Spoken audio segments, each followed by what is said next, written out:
Wiederholung und Test 8. Essen und trinken. Pirma tema, kurią turite pakartoti, besiruošdami testui. 8 skyriaus tai yra valgiai ir gėrimai.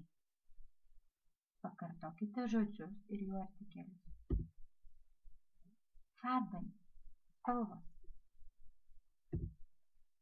Grammatik, Nominativ und Akkusativ, Substantiv und Pronomen. Turite pasižiūrėti, kaip keičiasi daiktavardis ir įvardis akuzatyvo linksnyje. Tada Fragepronomen, klausiamieji įvardžiai, ką reiškia wer, wo, wie, was und warum. Wer reiškia kas, kai klausime apie žmogų. Was reiškia kas, kai klausime apie daiktą arba apie gyvūną. Was dar gali reikšti taip pat ir ką. Wo, kur, wie, koks arba kaip, warum, kodėl. Ir turite pasikartoti veiksmažodžio mögen asmenavimą, reikšmę mėgti.